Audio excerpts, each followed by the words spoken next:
All right, here we are. How you doing, Kyle? Good. Yeah. All right, feel any better? Yeah, a little. I planted some trees. What kind of trees? Australian finger limes.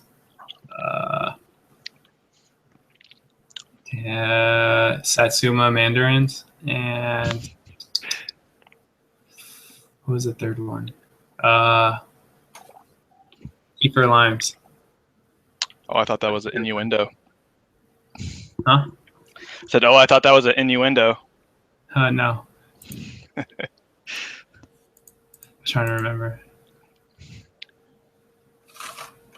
All right.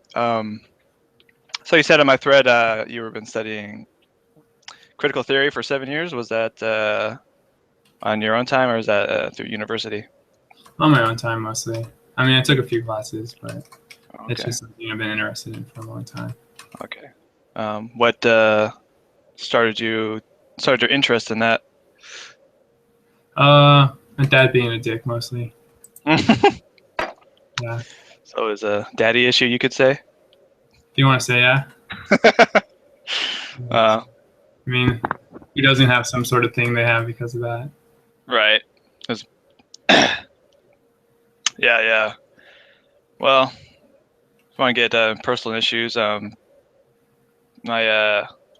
real dad kind of abandoned me, my mom, so then I got stepdad for a while.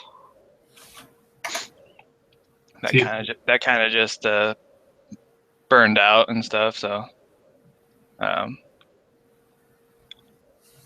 sometimes the dad thing doesn't work. Yeah.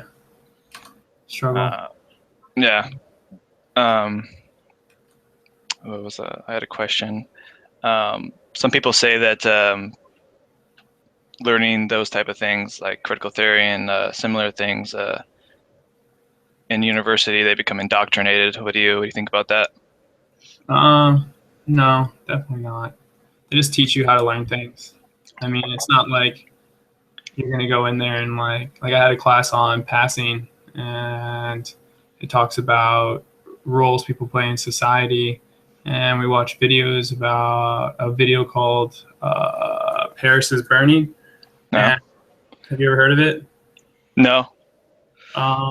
It's just a documentary about this scene in the gay community in the Bronx in New York in the 70s. I mean, it's still ongoing, but the whole point was more or less that like these young gay men would dress up in certain roles to say they are good enough to be those things. So, like just because you watch a documentary about that doesn't mean you're going to be like, oh yeah, it's time to go get down on that. It's Right. like, It's usually an ongoing thing. yeah. Like it just shows you a lot of different perspectives and how to do them. And the thing is honestly, not everybody's going to get that experience out of it. Like, yeah, if you're an engineering major, you're not going to get anything out of that on that regard. You're just going to be in science classes and then go be a work bot. Yeah. So go ahead. I was just going to say, so it's kind of like your own experience, like how you do it. Mm-hmm. As with anything, there's bias. You think that is prevalent, or you think that's like fringe kind of stuff? I mean, everybody has bias. You just become accustomed to it. You just learn how to see it, and then you can just declare it and pull it apart and be like, yeah, that makes sense. Like, you're gonna have professors that are like gonna be like, oh, you got to like get out there and recycle every piece of trash you see on the ground, and then you're gonna have professors that are like, none of that matters.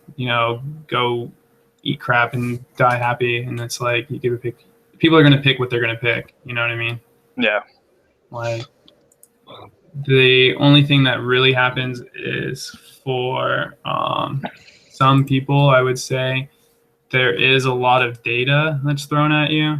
So it's like for some things, some people call it opinion, but it's not really opinion anymore after a certain point, if that makes sense. It's like it's like the theory that the world is flat. Like oh God. Yeah, exactly. It's like there's arguments to be made, I guess, theoretically, but it's not, like something anybody's taking for fact any longer. Right. The question I asked that is because I do a bit of studying and researching myself, and it comes up more often than not that some of these studies are just biased in of themselves. They don't use correct statistics. I mean, that's fair, but I mean, the thing is the data's there for you to perform the statistics on too. So it's not like they're holding anything back. Yeah. I mean, that's just basically people arguing bullshit. Whenever anybody says that to me, it's like the data's there, dude. What are you talking about? Like I've yet to see a study that doesn't have like the raw data attached to it.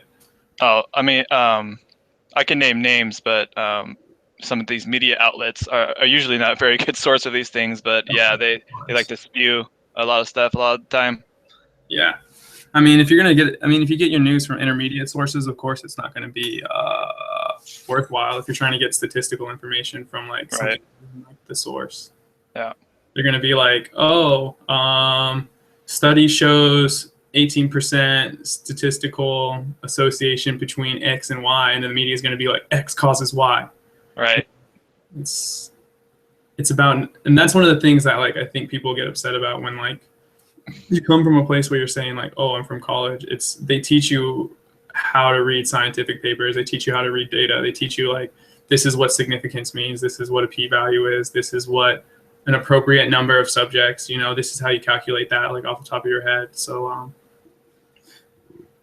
I guess I'll give you an example. Like there's a study that just came out in Iceland that did a survey of like 801 people, 781 people, something along that number. And they said 0% proposed that they believe that God created the world, right?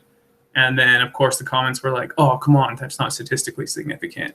But that means in order for that to happen, you asked 801 people a very specific question, and they all said, nah. Yeah.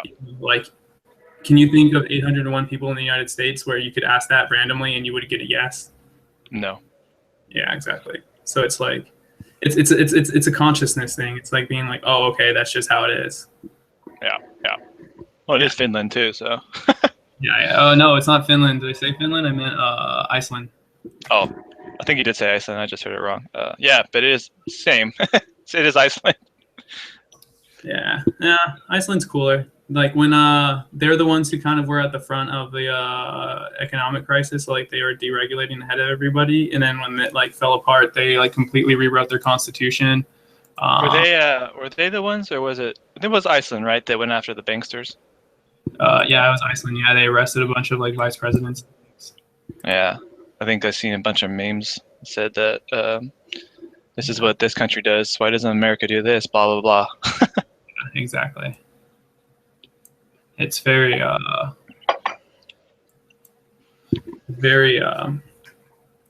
don't know. It's just like when you have the internet, that's one thing I've noticed now is like I can imagine like for like our parents' generation who grew up like under the Cold War and like the fear of bombs, there's like this constant kind of like reinforced fear that's kind of culturally bred into them. Like when you have the internet, it's like you just like somebody says something and you just Google it and you're like, no, that's not what happened. Like right. Like you can. And I guess that's kind of another aspect of like the education thing is it's like knowing which questions to ask to get to like the right answer. Mm-hmm. I mean, that's it's kind of what is it? Counterproductive too, because since the information there, sometimes it gets flooded with misinformation as well. Yeah, exactly. It's definitely a thing that's like very common in the just general like media information like community. It's people are saying this, people are saying that, but it's like very often the information's outdated. Like right. Or just like purposefully wrong. Yeah, exactly. Like I had somebody like what was it? It was like in like the Santa Clarita community like Facebook group. Somebody went ahead and was like arguing about like drug use and how like marijuana is harmful with like a Surgeon General's warning from like 1982 or Oh something. God. Like 34 years old, like medical Yeah. data. Like, it's and then the thing is, it's like when they were that old, that was probably like the most relevant information. But it's like they never learned how to like learn new things, you know? Yeah. People are just, I guess, ignorant when it comes to that type of thing. I see a lot of people use irrelevant arguments that aren't very current, and you're just like, well, what about now? Yeah, exactly. It's like, does it apply now? How does it apply now? Like, what are we talking about? Yeah. That's like my whole thing. Yeah.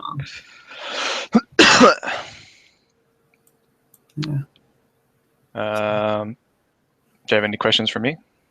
I don't know. I'm just kind of I don't know how to put it. Let me think about it.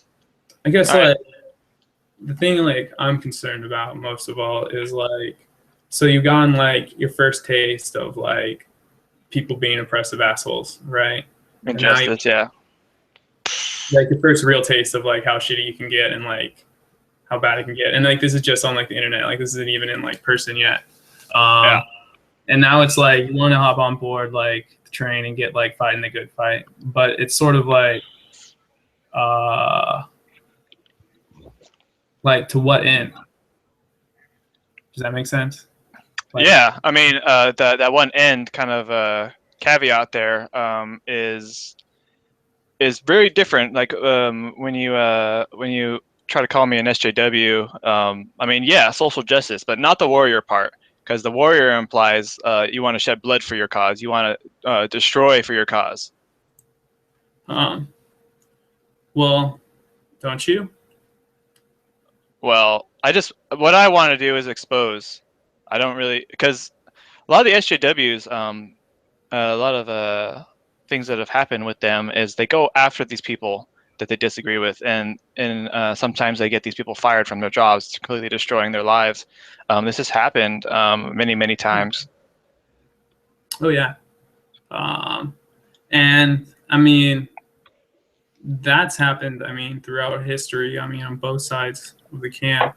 What do you want to like do about it though? Like that's still like my question. It's like um, I mean, we can talk about like Cecil Lyon and like that guy. I mean, technically, you know, under technical arguments, what he did was perfectly legal. You know, like he didn't get arrested and like charged with like crimes in Zimbabwe, Hmm. but they more or less destroyed his community in practice. You know, is that something that like shouldn't be happening? Well, I think this is a matter of policing people. I mean, instead it was in Zimbabwe, Kyle. What? You said it was in Zimbabwe. Yeah, Zimbabwe. So what? They allow for that type of thing in that country, right? Yeah, I mean, there's rules in place, but I mean, the hunter like went around the rules and did some shady stuff. Okay. That's why he got charged. Uh-huh.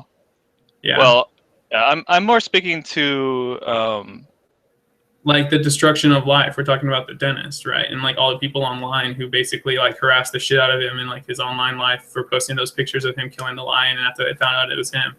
right.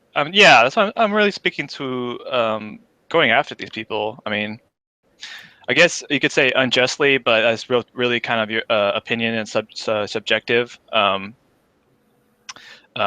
mean, I do disagree with what he did, but if he's in a country that allows for that type of behavior, then there's not anything really there. I mean, they go like I said earlier, is this these type of people want to police other people? Yeah, I mean that's what happens all the time. Hmm. Is that like, are you against like people policing other people? Generally, yes. I mean, like if you see I'm a more of a crime, I'm more of a libertarian when it comes to, well, like what kind of crime though? Like what it finish that thought. I don't know, it doesn't matter.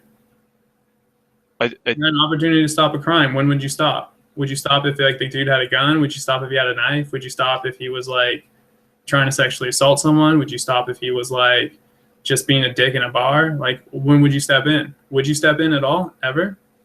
It depends on what it is, but if we're talking about Cecile the Lion, then, and like I said, if they're in a country that allows that type of behavior, then it's not really a thing you should be able to do about it. I mean, yeah, I mean, there's nothing you can do about it, you know. But I mean, would you say then that if it was legal in some countries to have sex with women as young as like 10, that you'd be okay with like Americans going over there and doing that all the time? No, I mean, but that's the conclusion to the argument, you know, like well, it's not contextual. No. not contextually. I mean, it's all hypothetical, you know. I mean, we do have problems with that kind of stuff, but the question becomes more or less at which point, you know, do you stop relying on government to do its job and start relying on people, you know, or society or other like, systems? Yeah, in that question with crime and stopping people, depending on what it is, I would definitely step in. If I'm seeing someone being assaulted, yeah, I would step in. Cool. I mean, we all hope so. Yeah. I mean, hopefully that doesn't ever happen, but if it does, then yeah. I mean, if people, if like I said, it's contextual. So if these two people are fighting and it escalates to that point, then yeah. But if someone just batshit crazy and is assaulting any type of assault, then yeah, I would step in and try to stop it. Yeah. I mean, and that's what we call, you know, that's people policing other people, you know. Yeah. Well, when it's justified. And then there's the fundamental kind of Socratic question, you know, like of all philosophy, what is justice? What is just? Right. You know, who are you to decide what's just? Who am I to decide what's just? You know. Well, I do. I do think there's natural factors to these things. Like if you, like you don't want to you don't want to upset the herd, you know, that kind of thing. Wait, what do you mean? Like, what's like that? There's like, okay, let's say there's like a curve with like, what's the word? Standard deviations, right? So you got 66% in the middle, then you have 33%, then you have like 9%, then you have 1% or something like that. Yeah. Well, I'm like talking about more towards social interaction. Usually, violence is reacted to in a negative way. Yeah, generally, unless you become conditioned to it. Yeah. I mean, violence is done in a negative way, but I mean, there's many kinds of violence, you know, like if you knew a friend was being emotionally abused, you would want to step in as well, you know, but. Oh yeah. I mean, like I said, it really depends on what the situation is. You know, of course, but you know, like the point I'm kind of getting to is like, our society doesn't have a lot of tools for emotional harassment. Mm-hmm. You know, like you saw the response with your own post that, you know, people are like, okay, what are you going to do? Go to the police, you know, and that's it. It's the same response everybody else receives, you know. It's the question is, you know, like at which point do you step in, you know? And it's like sometimes people step in and they cause like more damage than good, and sometimes people step in and they cause more good than damage. Right. And you know, ideally, your society doesn't decay to the point where you have people having to do that. There's tools in place to prevent that. Right. But as history shows, that's not always the case. Yeah. You know. Yeah, I'm Are you talking more towards like avenues these people can take to receive like therapy and stuff? I mean, we're not even talking like therapy. We're talking like that's like therapy is like way before this. Like if we're talking therapy, we're talking like risk factors. We're talking like early childhood issues. We're talking like cultural issues. You know, like I'm talking right now at the point of actual impact, at the point of harm. You know, like if you think like there's people out there getting hundreds, if not thousands, of death threats every day. Right. You know? And it's like they can't do anything about it. You know, what's the best system, you know, like some people like they've taken the route of just like showing it out, like, oh hey, here's what's going on, you know, with my life, like this is what's happening, you know, kind of like what you did. Mm-hmm. But there has to be a justice to it, right? Like you said. Right. For example, you know, like there's a porn star on Twitter who always gets dick pictures from like random guys, and then like so what she's thinking to doing is like just straight. I've heard that. Yeah. Yeah, and then she just goes finds like their girlfriends and stuff, and is like, Oh oh hey, yeah. check out what your boyfriend. I mean, what do you expect? Like, you send a porn star a dick pic. She's already a provocateur, so I wouldn't expect anything less from that type of thing. Yeah. What do you mean by provocateur? Well, she's a porn star, so she's provocative. Oh, yeah. Huh? Yeah, that makes sense. Yeah. Cool. So I don't know. It's just like, I mean, it's. Do you think? Do you agree with what I did, or what do you think I could have done better? Generally speaking, dude, like you did get called out. I mean, like I know you personally as a dude who goes around making racist, sexist jokes, like on the internet. And before we get to that part of it, like before we like talk about race and things, you know, like I kind of want to say this about like psychology, you know, like there's two selves. Okay. Right now we're talking about the public self. Because like as a private you, I know you to be like a good person, you know, Yeah. like how you are like in person isn't the same as how you project yourself on the internet. Like how you project yourself on the internet is an aspect of your public self.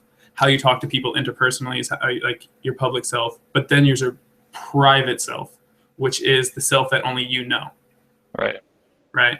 And the key thing I kind of think when it comes to this point, when I differentiate it, is like when it comes to the private self, nobody knows like the truth. It's impossible. You know, even if you sit there and share every single thought as it comes off your like tongue for the rest of your life to somebody who is like perfect memory, they're still going to interpret your thoughts through their own lens, their own perspective, and it's going to be different than how you are. The private self is unique only to you. The public self, though, is how you'll be remembered when you died. Straight up. Mm-hmm. Right.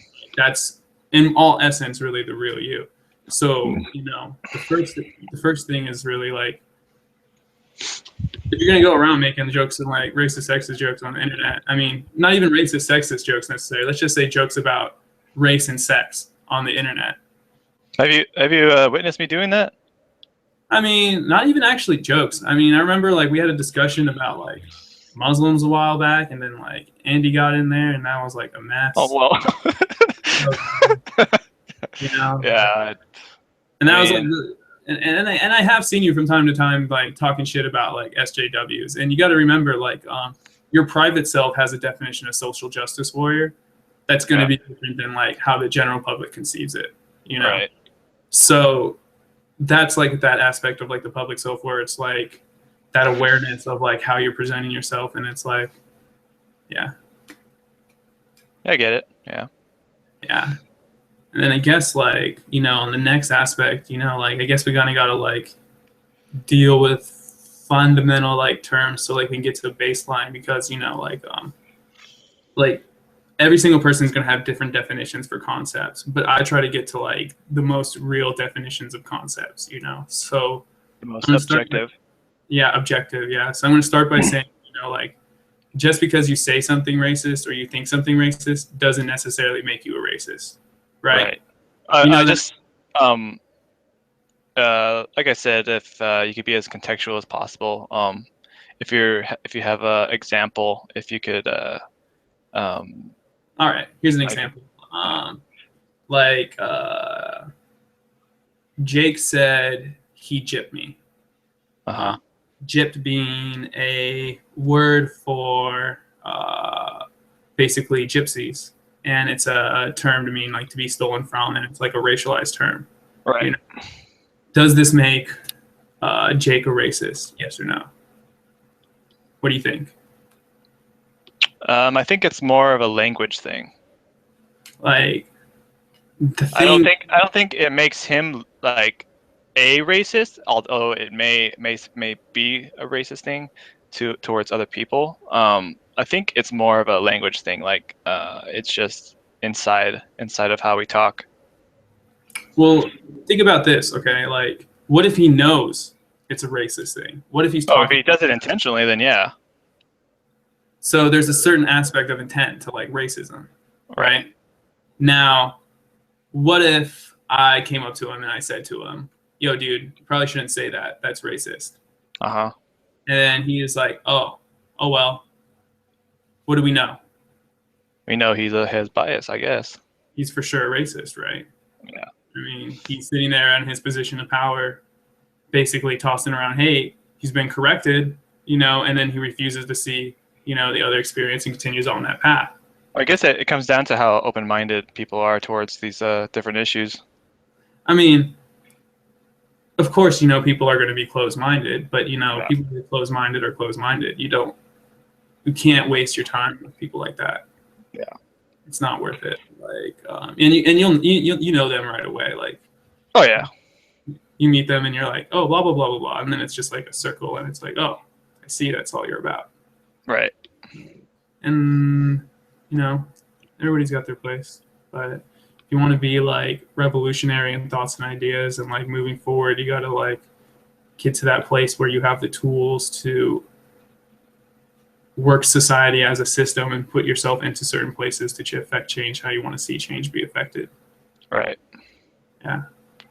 So, like, I guess like baseline concepts, dude. Like, I mean, for me, like, what I would like to see is like some intersectionality. Like, oppression isn't like a one-way road, right? We know that. Okay. It's not a two-way road, right? Yeah. It's a 20-way road. Yeah. It's crazy. Right. It's like you're dealing with basically every aspect of a person's life, Mm-hmm. And essentially, there's a Marxist term for this where it's material dialectism. Basically, the entirety of a person's material circumstances. Right. So if we're talking about me or you as like 26-year-old white dudes from Santa Clarita Valley, we're going to have a host of similar experiences, Yes. While somebody from poverty-stricken areas of Ethiopia is going to have a significantly different experience. Yes. Right. And then that's kind of the point where we have to deal with like, from our perspective, if we want to change things, what's actually affectable, what's the scale things get affected and things like that, Mm-hmm. So intersectionality is where you start looking at all things as they kind of like fall into each other, right? Okay. Yeah. So we're talking about like the big three, which are class, race, and gender. Okay. What you'll see is, you talk about Asian privilege, right? Yeah. I guarantee you that if you talk to members of the Indonesian or Filipino community, they will reject your argument entirely. Yes. Your position from East Asia depends on whether you're from like Japan, developed China, South Korea, or the undeveloped or less developed, rather, not undeveloped, less developed areas, Indonesia, Philippines, Vietnam, Laos, Cambodia. That's intersectionality, is when you say, okay, yeah, there's something here. Let's dig into it. Okay, we can break it into even more subgroups. What does that mean? Let's look at each one. Oh, there's something here. What does it tell us? That there's still work to be done, Right. And then, I don't know. You got class, which is obvious, Yeah. Race, which is, tough because everybody thinks race is a different thing. I guess I'll break it down real quick. Like, generally speaking, like if you ever talk to anybody about race, you should always ask them, what do they mean by race? Because basically it's always going to come down to like three things. You have like racialist race, which is straight up like the old fashioned like racism, dude. Like when people start talking about racialist race, they're talking about like the essence of the people. And that sort of comes from like phrenology and all of this weird pseudoscience from like the 1800s, where like people thought these minute physical differences were the major reasons for the developmental differences in cultures. If that makes sense. Yeah. So, like back when they'd be like, oh, the Irish are all drunks because their heads are squarish, Yeah. like Yeah. that's like, Well, I think Irish people are viewed that way is because they actually are. uh, I don't know. I don't know the statistics. I'm not going to talk anything about it, like, Well, I think if you're trying to talk about stereotypes, stereotypes are pretty much just generalizations of reality. well, the other thing about stereotypes is there's this really interesting like study. Okay. So you can stereotype threat someone, which is basically by even like introducing the concept of a stereotype to somebody, you Right. can perform worse or towards that stereotype. Does that make sense? What? Say that again? So by even like introducing the idea of a stereotype, like towards certain being good at something, being bad at something, being able to do something, acting a certain way, you Yeah. can push people towards acting that way. Oh yeah. Like it's a chicken and egg kind of scenario, like They're trying to fulfilling the stereotype. yeah, exactly. And I mean, and this is really shitty for everybody because basically, like for males, we have and then like a current generation, like a real lack of a ability to emotionally connect like with other people. Do you think that's on a conscious level? It's a thing that's like been discussed. Yeah, it's a conscious thing. To be male, is to be stoic, And when you think Oh. stoic, you don't think like, oh, I gotta like break down and tell like somebody all my emotions and my feelings before they like run off. It's like you just like tough it up and let them go, and then you like kill that part of yourself. Oh That's like, yeah. you know what I mean? How manly is that? Right. Well, I don't categorize things like that, though. I do see the kind of poison that that this how do you say maleness idea. Um, I've never I wasn't I guess I wasn't brought up into judging people. I rather or judging myself or making myself act a certain way because this is how it's supposed to be or something like that. I'd rather learn and experience and react that way instead. Yeah, yeah, I feel you about that. I was kind of similar in the sense that I was more independent, I guess, kind of than that. I had to learn everything on my own, Yeah. you know. Um, so Yeah, I was like I said earlier, I was abandoned when I was a little kid. I still talk to my father, but yeah, I was single mother until was with a single mother until I was like 6 or 7. yeah, So yeah, people do grow in different ways, obviously. So your parental, um, you and your parental's interactions are definitely dictate how you become, I guess. yeah. And I mean, and one of the major problems with American culture is the predisposition of fetishization of like the nuclear family, you know. Yeah, yeah, Uh, and it's just a breeding ground for like abusive situations, like there's people who love being parents, and there's people who have no business being parents. And right. you need to have a way of making sure that people who have no business being parents don't ruin like a whole new batch of people who should not have no business being parents. Yeah. Do you think kind of on the opposite end where um, I don't know if it's realistic or not, but if the parents are being very good parents, it's just that the kid is just naturally rebellious or um, I mean, certainly, yeah, there's aspects of that. Like personality, I think is like 50-50 or 75-25. Genetics and environment, I'm not sure which one, to be honest. We could probably look it up real quick, but it's fine. Basically, like the thing about personality is, what percentage of of the population is going to be like completely like unable to function. You know, Right. are going to be not even bipolar. Let's say borderline. You know, so narcissistic, so avoidant, so OCD. Like you're going to have those people, of course, right? Where it's like, if you tried raising those kids, like there's something sort of there's a predisposition to that, and then if the parents don't have the right tools, it's gonna only get worse, right? Right. Um, Well, I have some anecdotal stuff to go along with that. As you know, and all my close friends know that I'm a schizophrenic, and more towards what you were saying, they didn't have the tools or the know-how to how to deal with that. And the first time, obviously, I went into the hospital, and then came out, was doing okay. You obviously, in most cases, the first time schizophrenics have relapses.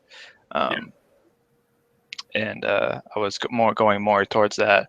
The thing is with relapsing is it's for me at least, it wasn't instantaneous. It was an ongoing thing. Um, so what happened was my parents didn't have the tools, didn't have the know-how to deal with it personally. And what they did is they eventually just kicked me out of my house, and I was homeless for a few days, just a schizophrenic. Roaming around Santa Clarita homeless, and just imagine that, how dangerous that could have gotten. yeah, Um, exactly. and then eventually I was able to stay at my friend's house. And again, I want to kind of just go over the point that just because people don't know how to react to things and how to do things in the right way doesn't make them bad people. I don't think. Just Exactly. because I love my parents, and they didn't know. They were just reacting how they knew best how to react, and a lot of it was emotional. Obviously, because you're dealing with someone that's fucking crazy, and you don't have the capacity to kind of deal with that kind of stuff. Emotional labor. What? It's like emotional labor. Like you don't have enough emotional labor to give, or to put. Yeah, right. And so all they could figure to do was essentially give up and throw me out of the house. Um, and then that was kind of the leading road to me going back into the well, I think I ended it with going to my friend's house and staying with them for a while, and then from there they kind of gave me an ultimatum where I could go to Texas.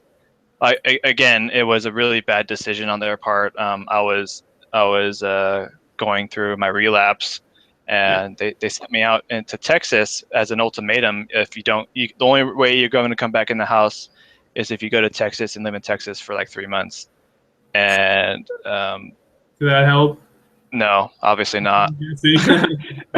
It was basically isolation. Yeah, it's just like that's like one of the worst things you could probably do for a person in that Right, situation. right. And so I lived in Texas, and then the relapse really set in. Um, and then I went into the hospital twice out there. Um, and then yeah, That's so it. that was the big part. That was like 18 to 20 right there. And Dang. then from after that, pretty much just reacting to my drug doses and getting to the lowest dosage, and this is pretty much where I am. Nice. It's pretty Yeah, good. I'm glad. I'm glad it yeah, wasn't as bad as it could have been. right. Yeah. It makes me think of I've been reading a lot of this Reddit called Raised by Narcissists. Have you ever heard of it? No, It's pretty good. It's just like crazy parents just telling stories, and like it really dispelled that myth of like parents like as like the saviors and like you need to rely on them, because basically it's like some people you can't rely on. Like they don't know what they're doing. Yes, and like I said, sometimes it's out of their capacity, and Yeah, they react in the wrong way. But kind of just give them the benefit of the doubt is it doesn't automatically make them bad people. yeah, exactly. I mean, for me, it comes down to like this other philosophical truth where it's like all choices are limited by knowledge, like period. Yeah, I've heard you say that a few here and there. Yeah. It doesn't get more basic than that because it's like you want to talk about free will. I mean, that's like your basis for free will. If you know what you can do, then you have choices to make. If you don't know, then you don't have any choices. Right, and sometimes people have no choices, and they react in a counterproductive way. Yeah, exactly. Yeah, and it's so that's struggle bus. I mean, I'm glad you're doing better, dudes. Yeah, it was pretty bad there for a while, but yeah, I mean, like, yeah, man, and just to even go more into anecdotal stuff, some of these schizophrenics are just wow. It's just No, they don't have any support group. They're just constantly going off and on of their meds, um, and they're it's just in and out of the hospitals all the time. And they're just not to give up on these people, but they're just like cases where what are we supposed to do? You know? I mean, like I just saw a seminar by a doctor looking at epidemiology, which is like population-wide studies of depression in the EU. Yeah. And one of the major things they're talking about is basically intercepting at earlier risk factors than at the time when they're at like symptomatic. And like that's of course like the logical next step, right? Is like if you have a society that's already equipped to deal with the symptomatic collapse, I really need help, I really need things, you're calling in to get help. Right. The next step is to basically go out and like look for people who need help and help them before they like know they need help. I am an advocate for mental health awareness. The thing I say a lot is the people need to be willing to become better as well. It can't just be a one-sided road. Oh yeah, oh yeah. I mean, I agree with that entirely. But I mean, there's only so much you can do as a therapist and as a doctor if the patient's not willing to cooperate. yeah, it's true. Yeah, I don't really have a solution or anything. Like That's a hard one, man. Like, I'm a part of that. I'm a part of that community, and I can't think of anything. Like, holy shit. I mean, really, it's just a matter of like increasing funding to mental health services, like on a wide scale basis. Like, hopefully, if we get some more national health care, they'll include mental health in that, and that'll increase funding. And then like we'll be able to go see like psychologists all the time, instead of having to like set it up and it's like $300 a session for anyone who's good. Oh yeah, it's pretty fucking bad, and the medication is extremely expensive too. Yeah. Just for without insurance, my pills, 30 pills, it's $100. Without insurance? Without insurance, yeah. Oh, that's not that bad, dude. I had some that were like, it's a knockoff though. The Geodons are 300 for 30 pills. oh fuck that, like the actual Yeah. like, The real stuff, not the knockoffs. It's $300 for 30 pills. expensive. Yeah. Yeah, it's fucking it's like you want these people to get better, but you're gonna have to pay for it, motherfucker. Yeah, pretty much. Like it's silly.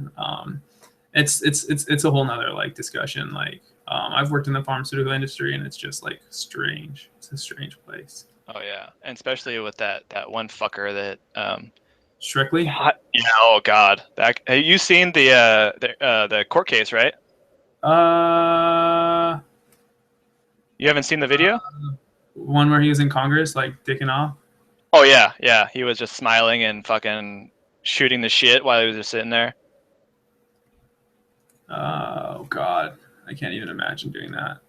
It's like I don't know. That's like that narcissism shit I'm talking about, dude. It's like, fucking yeah. It's so inhumane. Like these people are trying to plead with him, and like there's like this is why I'm a Marxist, dude. Because this is why like I don't care because it's like I'm like so over shit because it's just like Don't give a fuck. It's gotten to this point, where a dude who's literally just ripping off the population walks into government and is just like, whatever, fuck you guys. What are you gonna do about it? Like, Yeah. what are they gonna do about it? I mean, honestly, they like got themselves into this situation. I mean, basically, I feel like Congress was more so hoping that they would he'd play the bad role, and be like, oh, I'm sorry, and then they'd have a little scapegoat session and everything goes back to normal, Yeah. You're But just the antithesis of that. basically he did the one thing they're probably hoping he didn't do. Yeah. I guess that is a product of our government. The way our fucking capitalist kind of shit. Yeah, it's just it's what happens when you breed. Well, yeah, I mean, this is why I always call back to Marx as a tool, because it's the most major critique in modern society, especially if you're a white male, is economic inequality. Because we don't have really. I mean, let's be honest, we're not dealing with the racism as much. I'm half black and I pass for white, and it's never held me back being black, but I've gotten to see just how racist people are when there's no black people around. That's fine. Yeah. I mean, I don't see color. I think it goes back to kind of how you were raised and how that affects how you think and how you act. Yeah, I don't see color. I mean, I judge people. And I react to people on how they act, and then I don't apply race to individual people. I mean, you can see color, it's everybody has weird thoughts, everybody has stereotypical thoughts or racist thoughts, Yeah. Everybody's been caught up by a woman and been oh, fuck, and thought some stereotypical shit. But the reality is it's that's not the issue, we're trained to be stereotypes. Our brain groups people stereotypically, trying to act against common sense isn't the correct way to approach it. It's you can recognize somebody's black, white, Indian, Asian, whatever, as long as you can also recognize that the thoughts and the things you're having about them may be biased, and they're able to adjust and just hold into account how a person is. Right. I always advocate for skepticism in any regard. Yeah, I mean that's fair. Yeah, it's important to do that. Yeah, I'm so skeptical. I'm even skeptical of my own thoughts, and it's just you have to assess and dissect everything to get to the conclusion or the solution or whatever you want to call it. But I try to, especially towards issues, just be unbiased as possible and try to be as objective as possible. Yeah, I mean the problem is you shouldn't be thinking like that. You should be recognizing your biases for what they are. If somebody says, I'm racist, I'm acting like a shithead, I don't try and turn it around on them. I'm oh, why do you think that? Why do you feel? Well, it's just a part of me that wants to justify things. Well, of course. If someone claims something about me, I mean, if it's obviously true, then yeah. But if someone claims something towards me, I want them to explain why they think that is. Yeah. Yeah, that's fair. Yeah,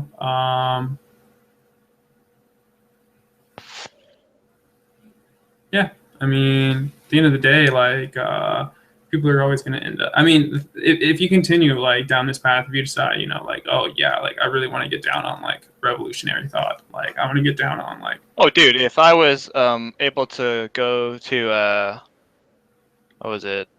Oh, fuck, brain fart. That protest. Occupy. Yeah, if I was able to go to Occupy, I totally would have gone. No, dude, I went to Occupy. It was cool. Yeah.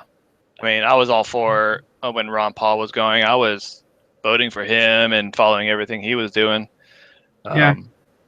There's a lot more to it than that, though. Oh yeah, I know how deep it goes. It's just that he was the advocate for it. He was definitely one of few. He was definitely a libertarian anarchist type. He was definitely Ron Paul was a weirdo, but he was. Yeah, I mean, he was definitely the best choice. And the whole thing that happened, right? How he some of the states miscounted his votes on purpose. Oh, I bet. Yeah. I mean, look at the shit that's happening with Bernie Sanders right now. It's like, What's damn. going on? What's going on with him? I don't really. I hate current politics so bad. Oh, it's just like, uh, it's one of those things where it's like, you got to be kidding me. Like, what are you even saying? Like, they're trying to like all these news outlets, like CNN, especially like the left leaning news outlets, are all trying to attack Bernie Sanders, and it's just like you're attacking him for things that like Hillary's done like worse, if not like 10 times worse. Like. What's an example? Okay, like let me think of a good one. For example, like trying to tag Bernie Sanders for being like anti-feminist recently because like some of his supporters are like the Bernie Bros. And like interestingly enough, like this is like immediately falling on the heels of two of her like high old-fashioned 60s activist feminists saying shit like, oh, young women all vote with their genitals. They like to go where the boys are, and it's very embarrassing. It's very like transparent. To add on that, sorry to interrupt, but I've seen some videos. I don't know if it's satire or not, if it's done on purpose, but of people interviewing people and saying that they will vote for Hillary just because she's a woman. Oh, dude, people do that. Yeah. Oh yeah. That's fucking crazy. Yeah, I mean that's like but those people aren't feminist. Like they aren't feminist. Like they can say they are, but that's like I mean. Do you think that's kind of no true Scotsman or? Yeah, I mean, who am I to say I'm a dude? Like. Yeah. You can claim the title if you want, but I guarantee you that there's very many women out there who would have a disagreement with you about that. Yeah. I mean, I know some. It's just there's, yeah. I think that policy though of fucking voting for people just based on their sex or their race is fucking. It's crazy and stupid. Yeah, I mean that's why you're seeing all the independents get out to vote right now, because basically Bernie Sanders is just like tearing it up by being like, oh, it's political revolution. I'm just gonna stop like money in politics. That's the only thing I'm running on. Stop money in politics. Yeah. Do you think this allegation of do you think how legitimate is calling Bernie Sanders a socialist? No, dude, he's not a socialist. I'm a socialist. I'm a Marxist. Like. Dude, like if I got elected president, you better believe I'd be like, oh, SoCal Gas, you fucked up, nationalized. You know what I mean? Like SoCal Energy, Edison, you got those transformers blowing up, nationalized, get that shit fixed. Like I nationalized so much shit. That's what socialism is. Like socialism isn't like everything keep running, but we're just gonna stop you guys from like fucking everything up from like unmarked greed. That's still capitalism. Yeah. Do you think what example of socialism in Europe do you like the most? There's nothing there really. I mean, they're all good. They're all interesting. They all have benefits. Like each country is like its own unique place. Well, which one would you like the most to kind of be a part of? Or like just for I guess like in terms of this discussion, the thing that I like the most from Europe is I think Denmark has a prisoner rehabilitation program where they really like jail them, teach them, educate them. And like they have a rehabilitation rate of like 2%. Damn. Like for all crimes. Holy shit. And it's like basically it's like, oh, you humanize them instead of treat them like animals. And then when they go out, they're like, oh, I'm a human. I don't have to do that fucked up shit. And it's like, oh, how easy is that? Like how hard is that to like educate people? Oh yeah, it kind of feeds into this idea I have that how inhuman Americans are. Yeah, pretty much. I mean. We're basically like bred and like kind of like beaten down. It's very sad. Well, I'm a kind of a product of that fucking behavior. Right. So of course I see it, but obviously other people's. I mean, a lot of people bring up like especially with free education and shit. How are you gonna pay for it? It's like it's not even what the point of that is. If free education is to educate the populace. I mean, that's the thing about free education is like I said, all choices are limited by knowledge. Like. Yeah. Well, like the value of an education is like if you got a college degree, the average value is like $1 million over a lifetime of additional value produced, right? So if you educate everybody and tax everybody at like 10%, you know, you get $100,000 back from every single person you educate. Right. And also, a statistic is the little truth is the more educated the populace, the less crime. Oh yeah, of course. Because why are they going to be committing crime? Because they have jobs and other ways to live, and they're like helping each other out. You know. Right.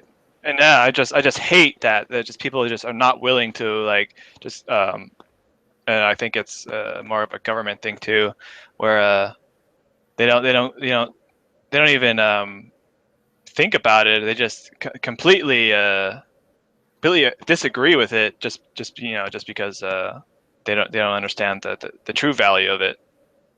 Oh yeah, and then there's America has like two religions. You know, like one is money, right? Like, oh, I'm going to be the one who's going to get rich. It's not going to be everybody else. You know, I'm going to make it big.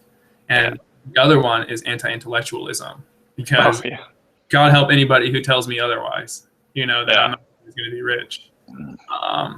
And the thing that's interesting to me, especially like right now, you know, when we talk about politics, we talk about revolution, we talk about structures and changing, is like you see how this strategy, this long-term political strategy of the Republicans has backfired, because, you know, they basically created a bunch of authoritarians. Yeah. The thing about authoritarians is they're just going to follow the most authoritative person, you know, and you see it already with like Trump, and he already tore up the Republican Party, you know, by just being in there like, I'm gonna do it.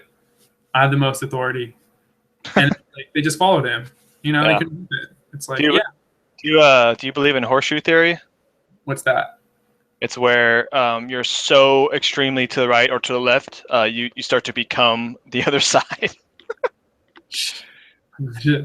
No, I think it's more like. 'Cause I can see it.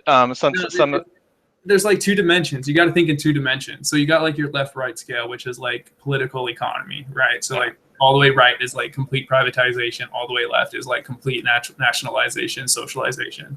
Because my example was that some of these liberals, so you can see it on college campuses too, is when they ask or they deplatform people, and they're asking for shutting down the conversation and censorship, stuff like that from the establishment.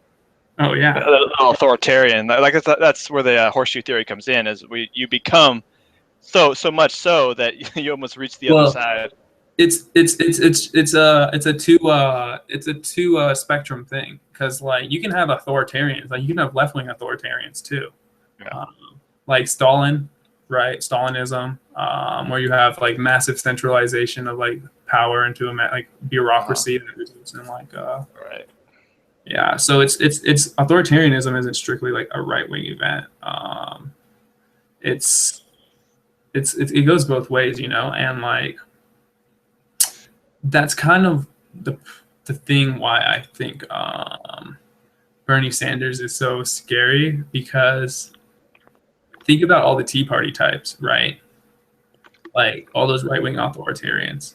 Yeah. There's probably just as many left-wing types that are just the same. You know what I mean? Yeah. Like, I don't know. I just thought it was a kind of a funny theory, because I think it's in some ways it's kind of true. Well, yeah, it is. I mean, there's a bit to it. I think it just depends, because like you can go like very high authority, very high very high liberty, and then you can go very like socialist, very capitalist, I guess. Yeah. I mean, I am nonpartisan, but I do consider myself more of a libertarian, almost even anarchist type. Yeah, I mean that's like that's like low on the liberty scale, and somewhere in between, probably on the political, like socialist, capitalist scale. You know? Yeah. I mean, that's like I think a lot of Americans like float in there, and Bernie's actually pretty good. He's pretty central on like the authoritarian scale. He's not like high. Like the thing that I think people haven't realized is like if you start comparing like our politicians to like other countries' politicians, it's like ours are all bundled up in that creepy little corner with like regular authoritarians, you know? Yeah. And like Hillary's kind of like halfway between the center and like right-wing authoritarians. and then all the other countries are just spattered everywhere, like all over the place. Yeah. It's like, yeah, like we just have like a fucked up political system. It's weird, but it's interesting because Have you been watching the debates? I haven't been able to watch any of them. yeah, they're funny, they're good. His first word is funny. Yeah, it's pretty much it, yeah. It's infotainment, you know. Like I'm not. It is. It's almost sold like it's entertainment. It is. It is entertainment. I mean, it's entertainment. I mean, think about it. Like the debates used to be held by a nonprofit League of Women's Voters, and now it's held by CNN, fucking Fox News. Yeah. So it's just like, yeah, it's weird. It's kind of weird. It's kind of like it's a product or something. Yeah, I mean it is, and that's why like I think initially they were like trying to like push Bernie out so like hard initially because like he's the only one not selling anything. Did they yeah, did they who did Bernie debate a Republican? No, he debated Hillary and tore her up like 3-4 times in a row. Yeah. It was brutal, dude. It was brutal, dude. Like he just the thing is he's so clean. It's just like he doesn't have like a flip-floppy record. You know, he's just been the same dude for like 30 years. Like this is where we should go. Yeah. You know, like he's like a true revolutionary where he's like known the entire time. Why are we wasting time with all this other like dick floppery? We need to go right there. And yeah. Do you think? What do you think about Hillary? She's a good politician. In what sense? Like, in what sense? Like, being corrupt or? Dude, politics, man. Yeah, I mean that's what politicians do. Like, she plays the game well. You know, Okay. like House of Cards status. You know. Yeah. Oh, by the way, the new season starts pretty soon. When's it start? February, right? Or end of February? March. Yeah, February or March. Oh, dude, I'm stoked. It's gonna be sick. Yeah, I love that show. Yeah, it's good. It's good. It's good shit. I mean, I think that's like what the establishment doesn't realize is like millennials are now like the largest voting bloc. Period. Like we're larger than the boomers. We're larger than the old people. So like, if we like somebody and we go out and vote for them, then it's like everybody else just can't handle it. You know, like. That's why they scared Ron Paul so much. Yeah, that's why. Well, the Republicans have a lot better machinery when it comes to this kind of stuff, than the Democrats do. Well, yeah, that's Ron Paul spoke to the youth, pretty much. Yeah, and like everybody else in the party didn't listen because they're on Fox News. Yeah, he. Are you? Do you subscribe to anything Ron Paul does still? No, I don't know what he does. I got 10 minutes left. Okay. What else did you want to wrap up? I don't know. I think that's it. We can keep talking about Ron Paul and stuff. I mean, I think we got to the main point, which is like, if you want to keep going through, if you want to keep being a revolutionary and stuff, like I can give you the tools, you know. Well, yeah, I'm down to go to protest, but it depends on what the protest is. Obviously.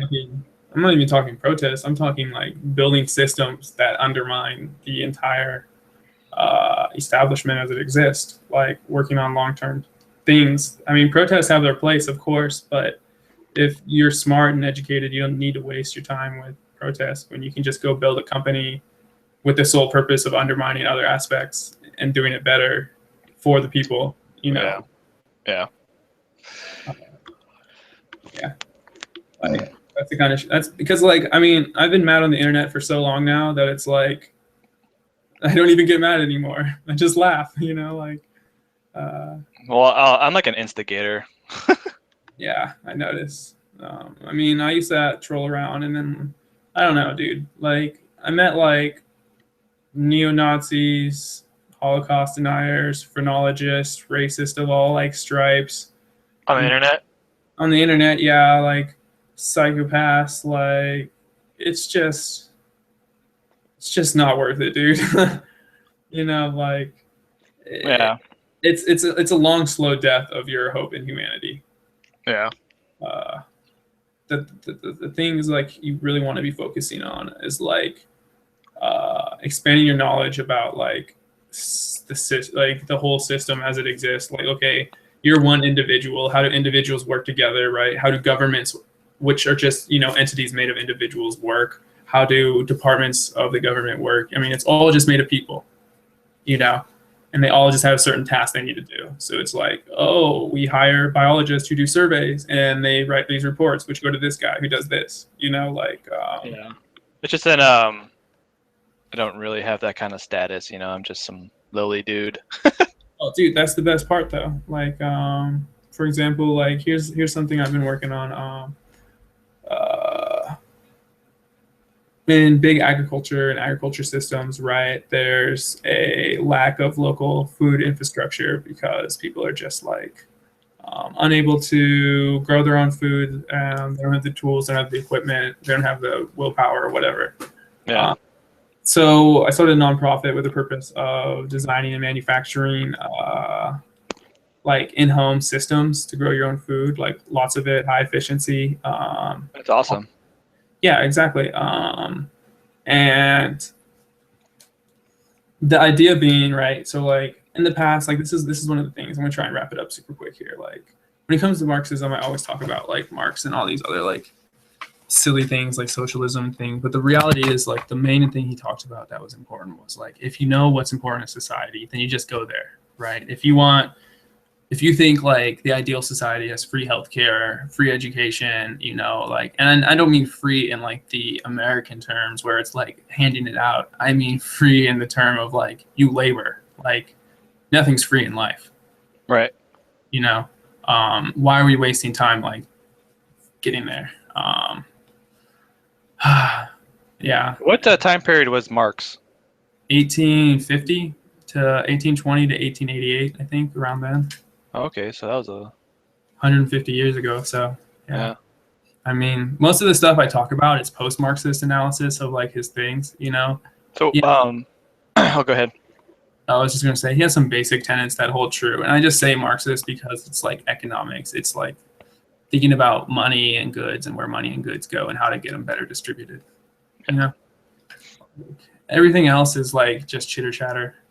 Social issues all interplay to their own extent, but as of right now, I believe the critical issue is always going to be money. Like, yeah. Well, I don't know. Do you have any last thoughts? Well, I was going to ask you a question, but I'd probably have to delve into some other time. I was going to ask you what your thoughts of the placement of the system by the forefathers. Well, I think like that's a weird way to think about it because we got to think about like who the forefathers were and where they existed. Yeah, time period, right? Hello? I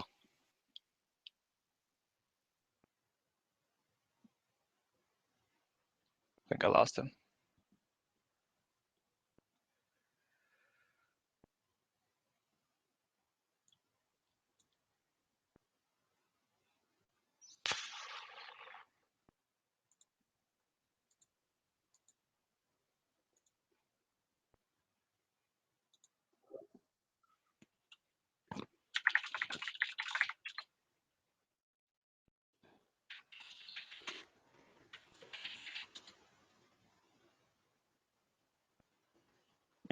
Well, I guess I lost him, so that guess that'll wrap it up. Guess we could comment on the thread, Facebook.